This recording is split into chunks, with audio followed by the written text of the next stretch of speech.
Okay, so tell me where this was, when was it, and what happened? Okay. It was in Gainesboro, Tennessee, where it happened at my residence, at my home. And it was April, I wrote it down, 18th, 2020. And I was on my way going in my backyard with one of my cats. I usually feed the raccoons and the other critters. And I had a plate of food, and I was going downhill, walking downhill, and all of a sudden my cat stopped and looked very scared. Her back went up, and she took off behind me, running. And I walked a little bit closer and just looked up like this, and he was right in front of me. Oh gosh. Jeez. Right in front of me, not too far away. I don't know how many feet, but How far would you say, like, from you to like the I would sign say or the car? to that sign. The over second there. sign? The second sign. Okay. That's a good 20 yards. Yeah. That's close. Yeah. And A full body right in front of me, and he was next to a tree. We have very tall trees, forest. We have like 54 acres, and it's all wooded, very heavily wooded. And he was standing there. And I had the plate of food. I began to shake. I started shaking with the food. And I'm like, I don't know if he's going to attack me or what, but I was very afraid. So I said, well, I have a plate of food. I took a step forward and put the food down on the ground and said, here's your dinner. And I started backing up slowly. And I backed all the way up the hill backwards. And it was just getting dark. So our lights that come on automatically flashed on. So when I went back, the food was gone, but we've been hearing them where I live. So back and forth for quite some time now. because you were that close, can you tell us what did it look like, the face and any other details? He looked to me, because how tall the trees are, probably about between 9 and 10 feet. He was very broad. I believe it was a male. Broad shoulders. They stuck out, and his eyes were dark in color, and I could see like a portion of his face, but there was hair. He looked like brownish reddish, the color of the hair.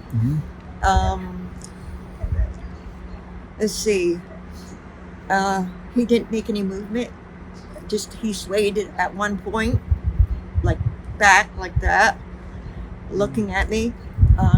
Never lost eye contact with me. That's pretty scary. Hair, long arms. Big hands. His head. I was just thinking about how large his head was. Broad shoulders, long arms.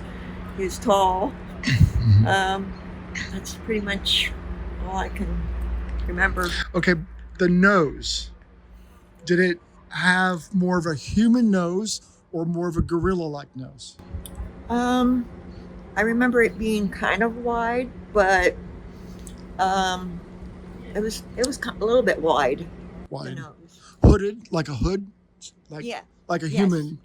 A gorilla, it's kind of like two holes. No, you could see the nose. You can see. It protruded out, and then wider towards the bottom. Mm-hmm. What about the lips? I'm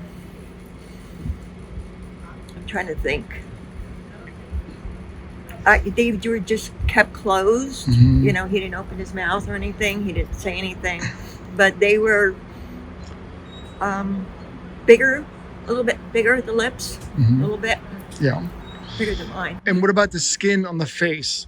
The color of the skin or the... It was like a tan, kind of a tan color.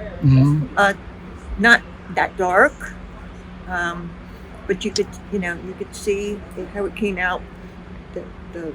The forehead was very protruding, kind of, and the skin was lighter, not real dark. But yeah. Did the eyes were big and dark? Yes. Did he ever blink his eyes? I didn't see his eyes blink. No. Yeah. How long was the entire sighting, would you say? Maybe about 3 or 4 minutes, because I just stood there, like I felt like I was frozen for a minute or two, I think. Yeah. And just staring at him, and I couldn't believe what I was seeing. And then, it was over because I wanted to get out of there. Yeah, because you're in shock. I mean, Yeah. The shape of the head, though, we get a question about that a lot. Can you describe the overall shape of the head? Let's see.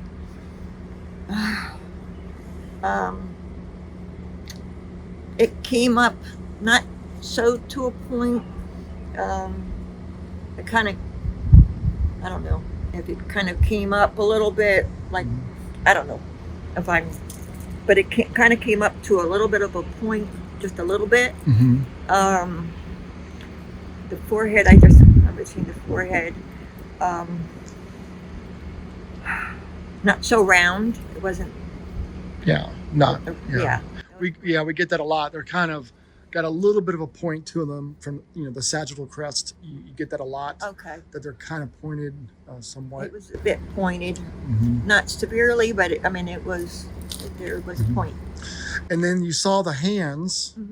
Could you make out any details of the fingernails or claws or the palms? He had his hand, like one hand was like around the tree, kind of on the tree, and the other one was kind of down.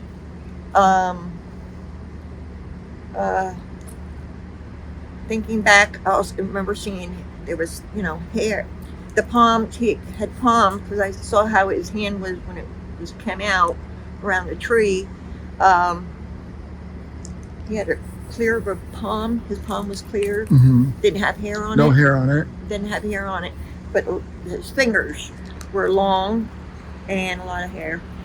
Did he have fingernails or claws? No, he had fingernails. Fingernails like a person. Yes. Okay, yeah, that's what we get a lot too. Yes. We rarely get descriptions of claws. Everybody says they have fingernails. He had fingernails. They were long. Yeah, so that's consistent. And it's embarrassing, but you said it was a male. Yes. What made you think that? I didn't see like any breast. Okay. On. That's why I believed it was. Okay, yeah. I believed it was. So was it muscular or was it very muscular? Heavy, like fat or skinny? No. The upper body, you could tell, was very muscular. His arms were huge, very muscular also. His upper body, it looks like he was lifting weights. I mean, he was, yeah. I mean, it just, I don't know. Yeah. He was just there, and as I looked at him, yeah. I just can't believe I saw him. I can tell even when you're talking about it, you're getting a little bit nervous as you're talking about it. Yeah, because I was frightened. I was frightened, but I'm like, I'm not going to run or anything because, I don't want him to chase me. And, I hear about animals, you don't run from them. You just, I just tried to stay as calm as I could. And that's why I said, well, get this plate of food. He must have been up here eating food before. That's what I figured, because we were hearing sounds and callings. What kind of sounds and callings did you hear? Yelling back and forth, these hollers, very, like they were really, I can just like, wah, back and forth. And it sounded like they were talking. That's why we said there was at least two. And I believe because this has been going on where we've heard the sounds, I think they passed through around our land because we did have a large pond at the time, and it had stock fish, a lot of fish in there, and plentiful of deer hunting. Very wooded, a lot of haulers, places where he could, like caves and stuff where he could, get to or whatever to, Right. bed down or something. Yeah, good habitat. Yeah. And this was in which county in Tennessee? It is in Jackson County. Jackson County. And what year was it again? It was 2020. 2020, so that's fairly recent. Yes. Do you still live there? Yes. Anything happened since? Yes. The sounds, we hear the sounds. I haven't seen another Bigfoot since then, but the sounds and the food is, well, I keep putting a plate of food out. Several plates of food I put out, and yeah. And the food's gone. And the food's gone. Wow, we need to come out there sometime. If maybe you'll have us out there, we'll do an investigation. Yes. Try to get some evidence like tracks and eDNA or Something. video, audio. Yes. Because it sounds like they're still there. It could be, but the last one was about a month, right? It was about a month ago. You heard the sound calling. It's been a few weeks, yeah. Yeah, it's been about a month. About a month. And Yeah. so the same, kind of like a yell, holler Yes.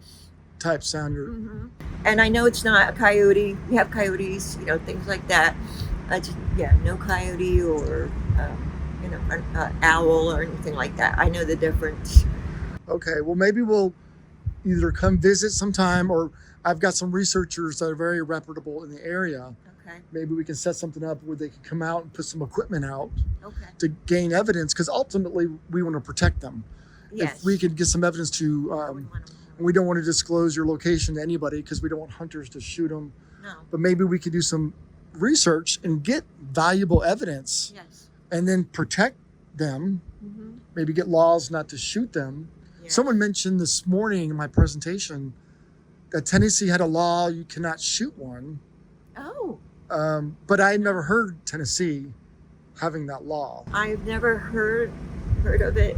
I know, yeah, I Now know. we do have a Standing Stone State Park that has. I don't know if you ever heard of. Oh yeah, Bigfoots are there. Yes. I've been there many times. Yeah, we're not too far from. Oh, From there. okay, yeah, because Cooksville, yeah, because like I said, I've done a couple expeditions, one in Cooksville actually. Yeah. Oops. So it's a great area. Well, thank you for sharing that. We'll be in touch. Okay. And what season was this time of year? It Did was you April. see? April's when you saw it. Yeah. Okay, so yeah, spring. Do you notice a pattern when it seems like they come certain times of years? Yes. What times do you tend to hear them? Usually April, May, June, July. You hear them. Like we said, we heard. It sounded like about a month ago, and now we haven't heard anything. So they're moving around that area. Yeah. Wow, that's a great story. Thank you for sharing that. Oh, you're welcome.